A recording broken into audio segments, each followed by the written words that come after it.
went out of order, but.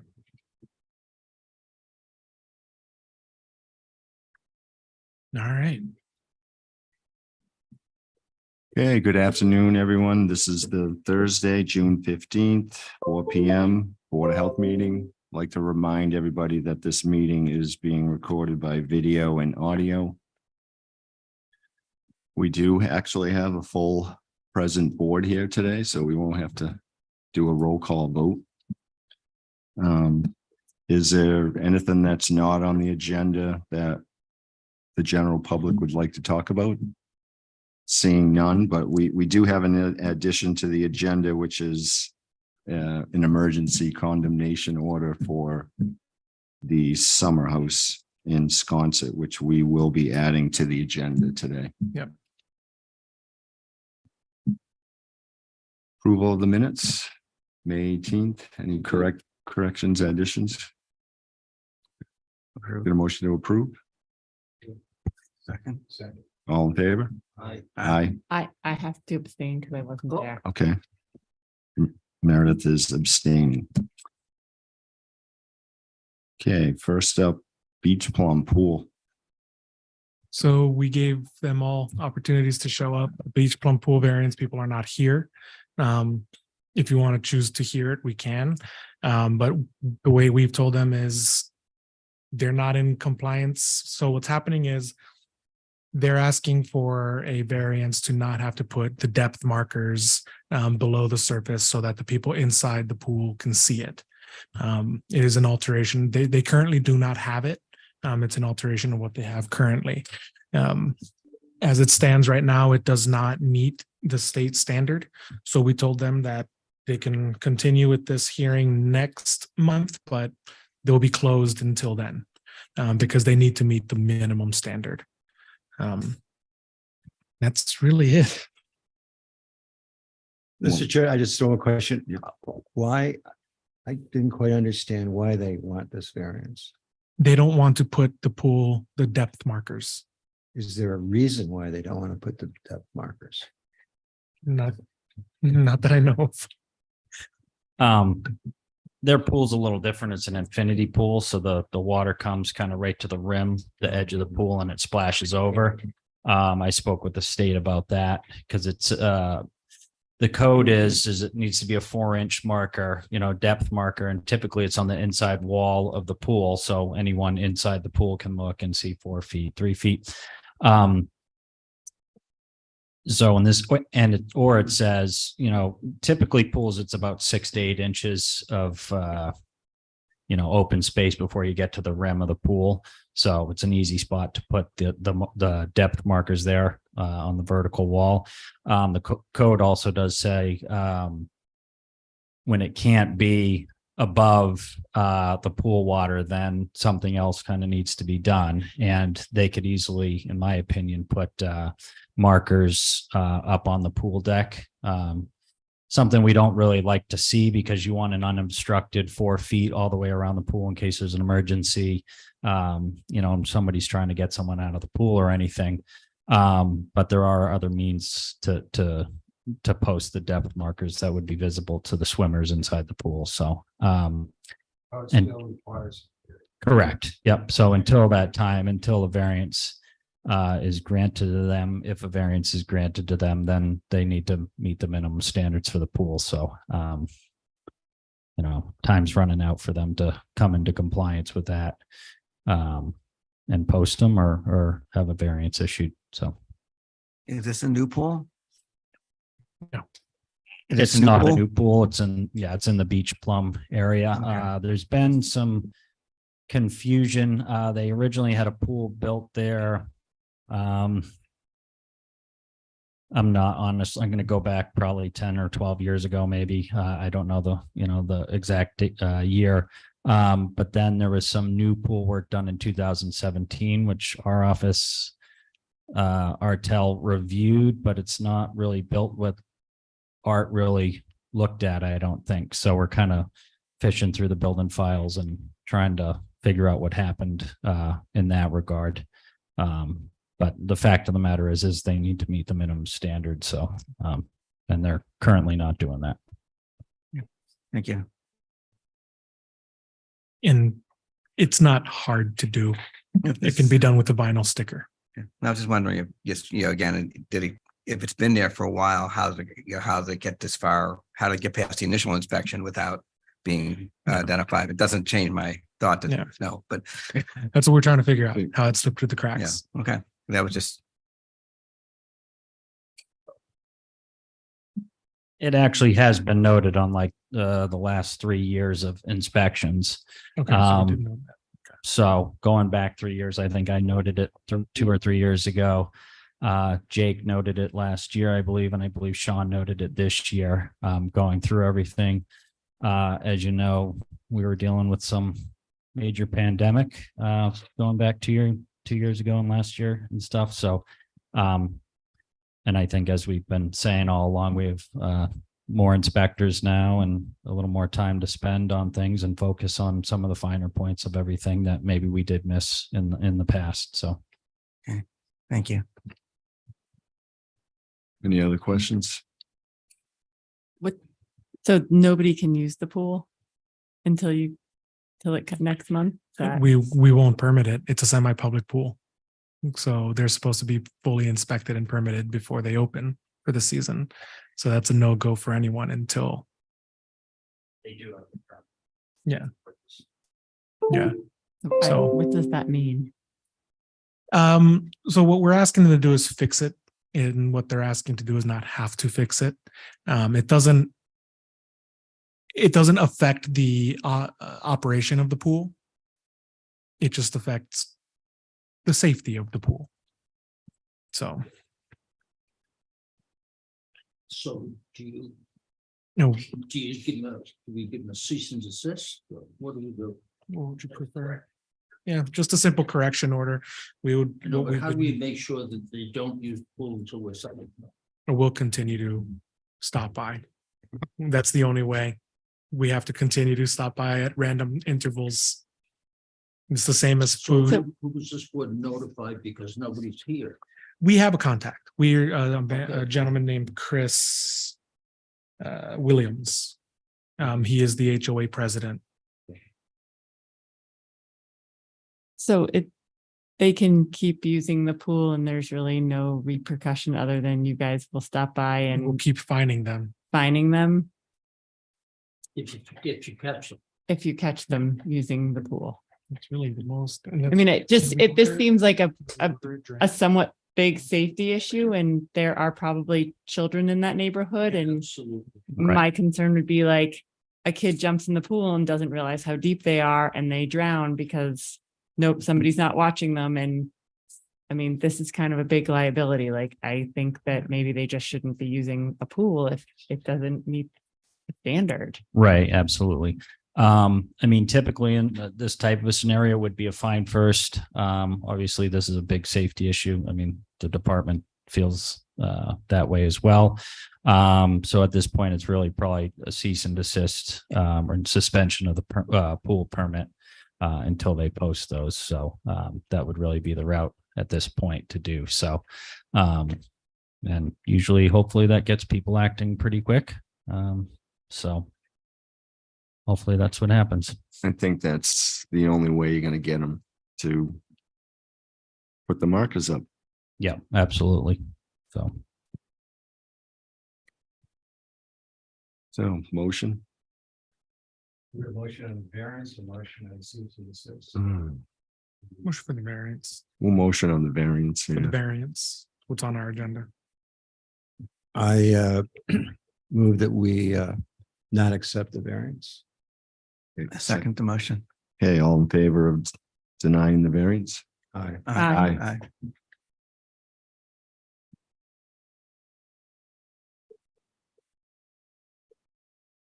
Okay, 63 new size concepts, septic variance.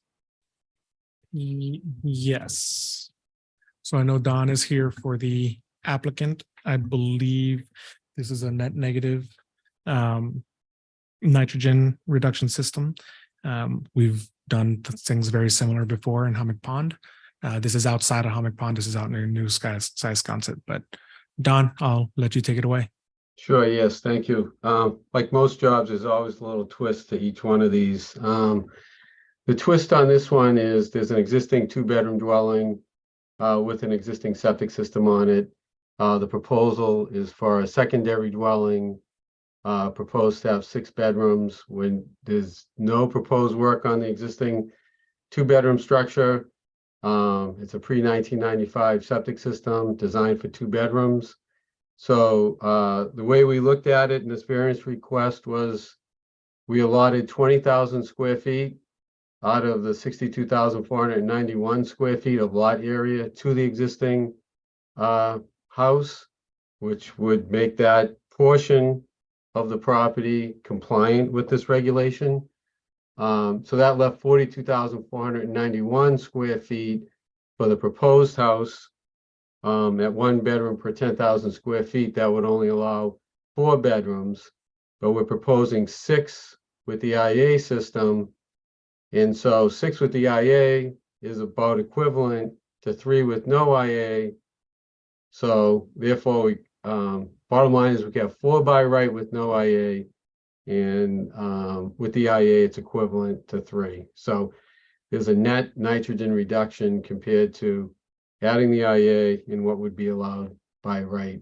As Roberto said, this seems to have been routinely approved in other areas throughout. So be happy to answer any questions. What I would like to see is if we agree to give him the variance, I would like to see the Title V system on a 2-bedroom house done away with and tie everything on a larger IA system. If I could answer that actually was the original plan, but the property is owned by 2 different family members, and one family member owns the existing house, and another family member is proposing the new construction.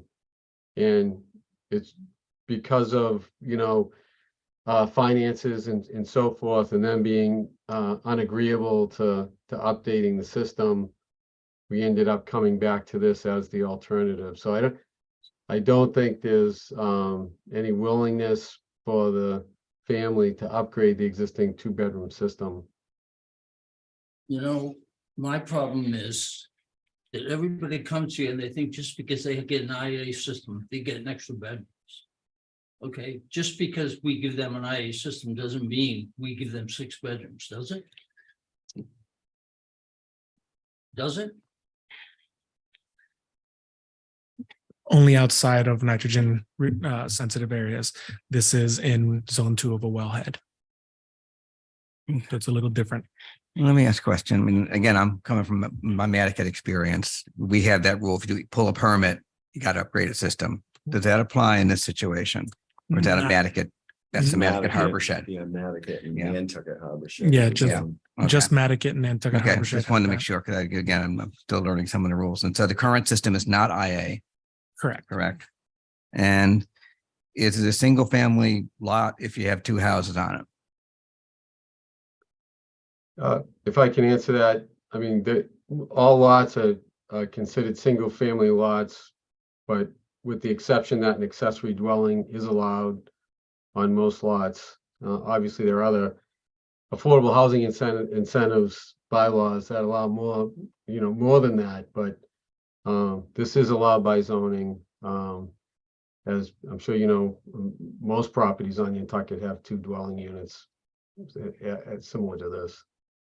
And the other thing, in looking at the map, and notice that the septic system for house 1 is on the neighboring property, 65 New Syosconset. Is there an easement for that?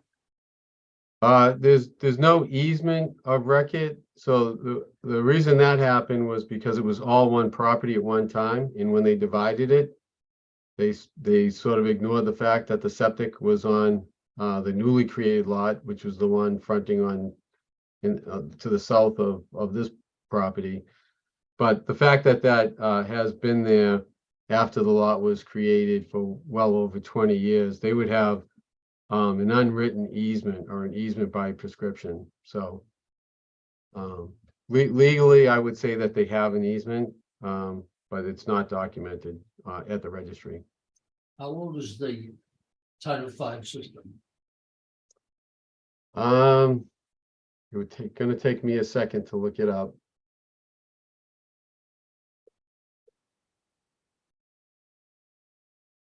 Pre-1995, I know that.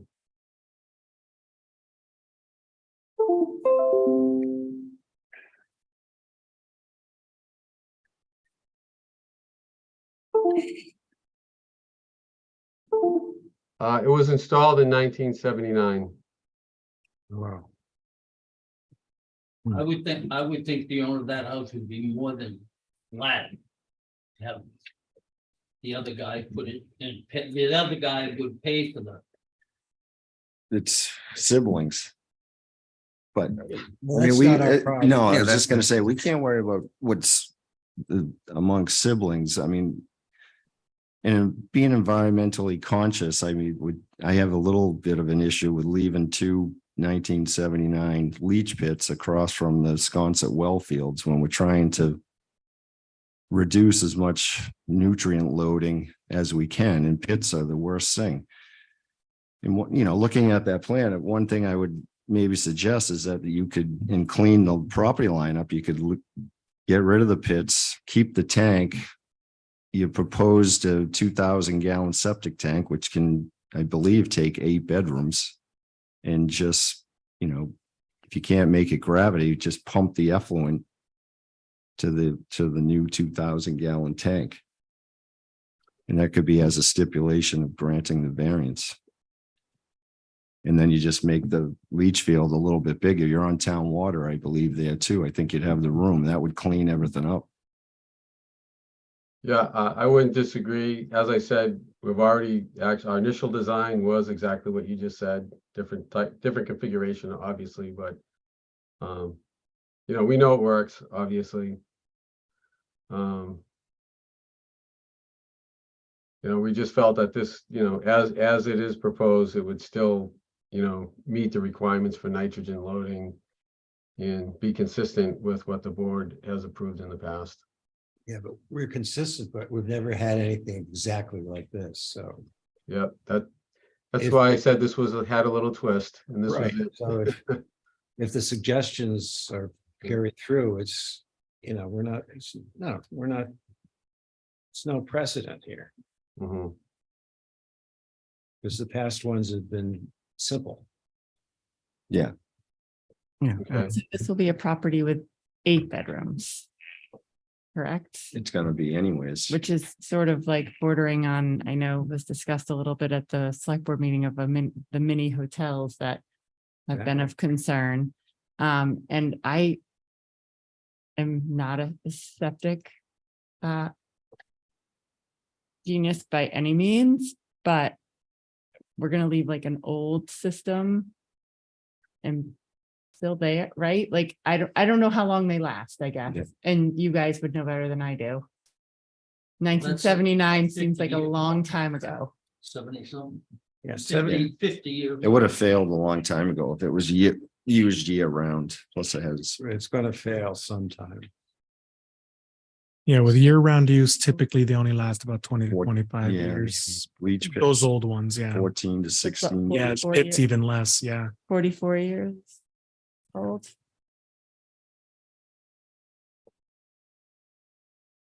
It seems like a lot of bedrooms and leaving an old system and doesn't seem like the best. It's not. Environmentally not the best. When you're gonna be there doing all that work anyways. Yeah, it definitely makes sense as everyone has just talked about. I can't disagree with anything that's been said. The only thing I can say it's a, like you said, it's probably more of a family situation than anything else, so.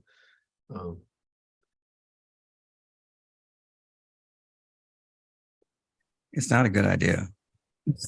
Just, I mean, a 1979 leaching pit is not a good idea. We're talking about size content, which is densely populated. There's a water system that, you know, it's just not a good idea.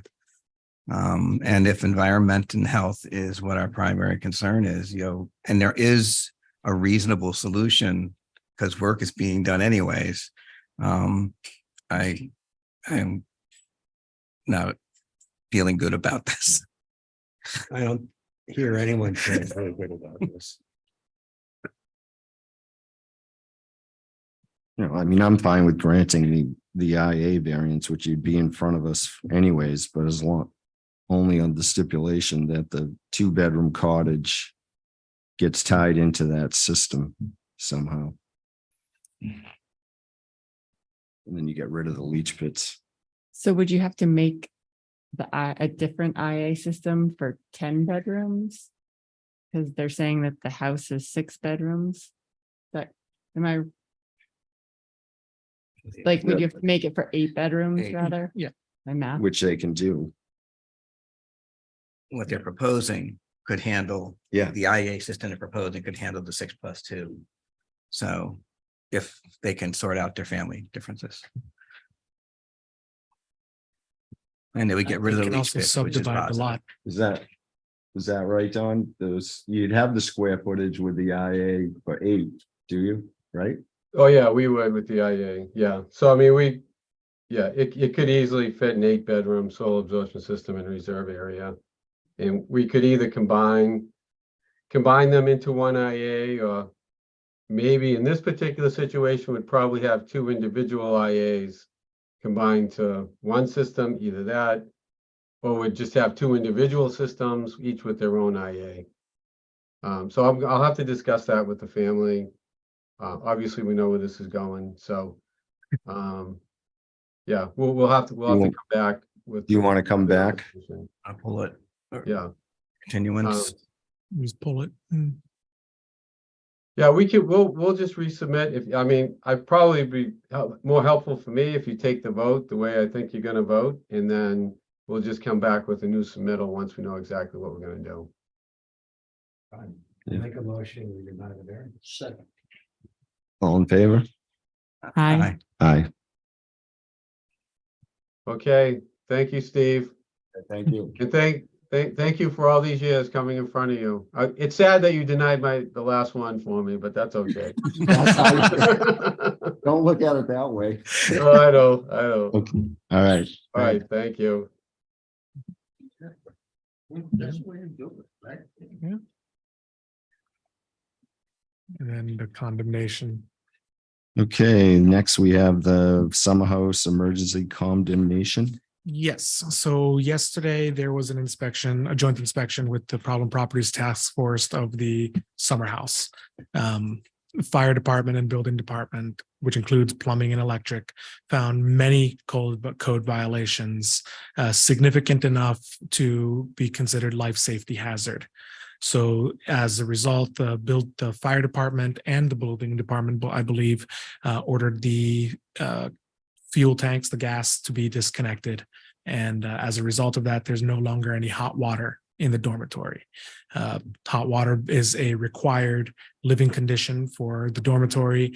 So as part of the health department now needs to condemn the dormitory until such time that it is safe for housing again. We took that action at 3 p.m. today. But we do need a ratification of the condemnation by the board. It's not the cottage, right? Is it the whole? thing? No, just the dormitory, correct? Yeah, the Just the condemnation dormitory. is for the dormitory. The quick back history is they're trying to come in to get permitted for the cottages, for the lodging and the restaurant and everything. We were made aware that there was possibly some work that was done, gas work specifically, without any permits from the plumbing department. And so as a department, we didn't feel safe going to inspect the lodges without knowing that everything really is safe, and without knowing from the plumbing inspector that, if things were safe or not. So the joint meeting was scheduled yesterday with, as Roberto said, fire department, plumbing, electrical, and building department. They found significant violations of gas, plumbing, and electric throughout the whole property. And as Roberto stated, the fire department ordered for the gas to be shut off on the property. So Therefore, the dorm above the main building has no hot water. And also, a lot of work was done without any permits, and it's just simply an unsafe situation. So when you say the property, I mean, the property or the dorm? I'm sorry. So there's probably 3 or 4 properties on that little Yeah, I mean, square the area that I bunch of think. stuff. So, But is we're speaking, sorry, of condemning the 1 Magnolia Avenue is where the dorm is located. okay, thank you. Yeah.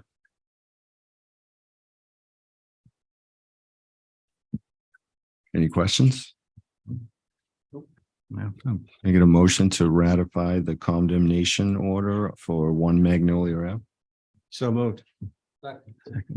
All in favor? Aye. Aye. Okay. Director's report. All right. Surprisingly long one today. As many of you have heard, we've had a bit of a crisis. We had an unattended death cluster that has happened in the last 7 to 10 days. As a result of that, we have spent the last 3-4 working days now, starting on Friday, trying to set up do a full crisis response. Fairwinds has been providing the immediate response to all the family and the trauma response to the first responders.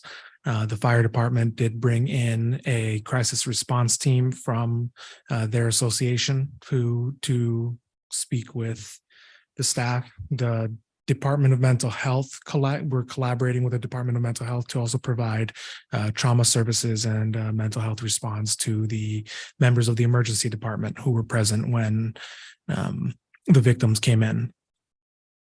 We are also coordinating with our human resources department and the schools to provide QPR training, which is a question, persuade, response training, which is a suicide prevention training for all staff members. We did speak with the superintendent as well to see if we can get the crisis response teams to the schools, with graduation being this weekend, well, now tomorrow. Yeah. It's going to be a little difficult to reach some members. So we're going to try to do public wide trainings to be available all throughout the summer. So we're going to start rolling that out. It is important that we acknowledge that this is happening. It is important to let the people at home know that we are responding. And in any moment, if you're feeling in any sense of despair or any situation that you feel like you would like to talk to someone, the National Mental Health Crisis Hotline is 988. And again, if anyone watches this, hopefully we can help just even one person. It's worth it. That number is 988. And you dial it just like 911. And if you don't want to talk, you can still just text that number as well. And you can go to the National Mental Health Crisis website, and they also do live chat. As of right now, Fairwinds is also standing up their crisis response team, so you can call in to get services as well. And we encourage anyone who's having a difficult time to reach out. The second, back onto starting with the hard so that we can end on a high note. We have been working with the water department, the sewer department, and the fire department to create up a STEM class curriculum, a science, technology, engineering, and mathematics curriculum with the Boys and Girls Club. We've been talking to Fernando at the Boys and Girls Club to set up a in-person class, hopefully being deployed this fall. There has been really good response so far. A lot of departments are willing to participate. And it'll be about, if things work right now, the working idea is an 8-week program with each department taking one class during the week, 1 week. So we're looking forward to getting that off the ground. It kind of really shows the information out there that there are good careers out there in the government and in your local government and in your local town that is not the private sector. that the government is a good career as well. We often emphasize non-vocational work, and we are able to emphasize voc as well. So it's really good program that we're trying to get off the ground, and we're working out the details right now. But if things go well, I should be able to show our brief, our curriculum. Yes, the syllabus. What exactly, Mhm. what exactly are you going to talk about? Yeah. So if things go well, we should have a syllabus and a curriculum to the board by the end of this summer, by July, actually, so that we can take a vote on it in August and deploy it this coming fall. So we're really excited to get that out there. It's Michael Maynard, who you saw here at one of our previous meetings. He's really been spearheading this, and it's been really great. I'm blanking out on this one, so I'm going to have to skip it. I hate that. I'm sorry.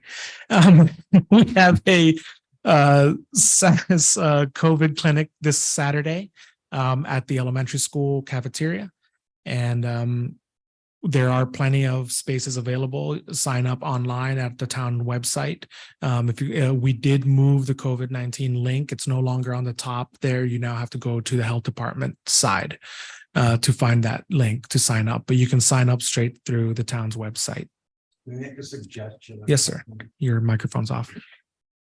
I've been to it twice, and it's actually hard to find the cafeteria. Okay. If you just drive in that circle lot and you're not familiar with the building, Okay. you really don't know where it is. You need a sign in that circle, actually on both sides, in the circle and in the parking lot and back. Okay. It says COVID clinic with a In big this arrow. direction. Yeah, usually there's only the one little sign right by the door, so we'll have to get better signage. That has been something that got brought up to us before as well.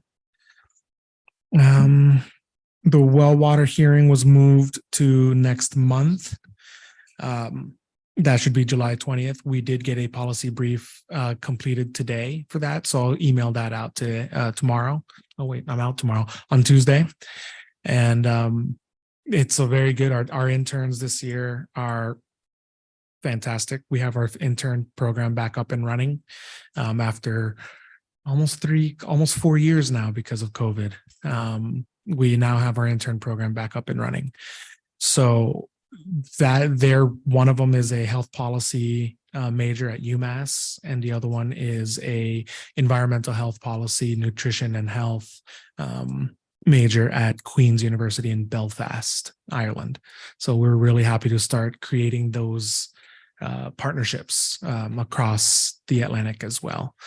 And we'll get that brief out to you for the well regulation, as well as a brief regarding the new PFAS House bill that is on the Hill right now, the state Senate floor.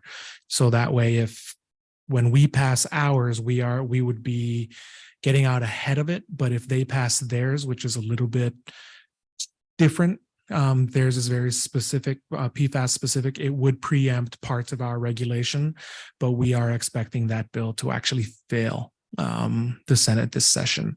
So it still is a good idea to have our well regulation passed ahead of time.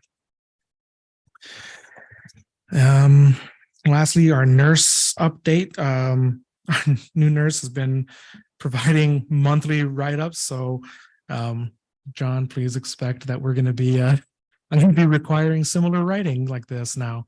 The new standard is set. Our nurse has sent me a report today. For the last month, we set up our Saltmarsh Senior Center Ask a Nurse program, which is set to have its first Ask a Nurse program set up on June 20th at the Saltmarsh Center. So that would be throughout the day. We'll be advertising that on social media as well. She's been meeting with Laura Stewart to be able to set up a recurring time so that we can have elderly clinics at the Saltmarsh. That will start on June 20th. They have been working with Our House to set up a community health hygiene product distribution program. One of those things that we're looking to do is being able to do a free distribution of essential hygiene products, which include things like pads, tampons, some socks, underwear, floss, toothpaste, toothbrush, deodorant, things like that. And we'll be able to set up free vending machines. We have some funding to be able to purchase those. We're in preliminary conversations with the airport to get one out there too. But right now we're looking at just having one at our house. Let me see what else. She's been working with the Visiting Nurses Association to do exercise classes for seniors, as well as the home health program, including hospice, maternal child health nursing, and individual at-home public health nursing programs. So it's really, we're entering a world that we haven't done in a very long time. And then lastly, we've been doing the tuberculosis trainings with the CDC and the University Public Health, the Boston University's Public Health Exchange, to be able to start expanding our infectious disease reporting and kind of, I don't want to say taking it away from the hospital, but taking back the work that we were supposed to be doing from the get-go. And with that, very last thing I have on the agenda on my report here is a thank you, Mr. Visco. Thank you. It's not going to be the same. Yeah, thanks for all the, the last 14 years and all the support everybody's, given me, and not just me, but everybody that's been on this board. And I'm not going anywhere. I'm just stepping down for now. I think it's nice. It would be nice to see some new faces, and anybody out there should volunteer to, volunteer for the community, and somebody else is going to step in my place. So thanks, everyone. Sat here first night and decided where we were headed. We have stayed in that 14 years. Very consistent, right? We're pretty loud. Yeah. Just two. No, just two, right? And there were two. No, I really truly appreciate a lot of the help and guidance, all the help and guidance that you've given over the last 8 years for me. Thanks. It has made being in this chair at these meetings a lot easier. I'm still going to see everybody in the field. Yeah. Yeah, if you need me, yeah. Call me anytime. Yeah. Thanks. Yeah, do we need a motion to adjourn? Second. All in favor? Aye. Steve Visco signing out. Aye. Thank you, sir. Need to shut. 14 years is a long time.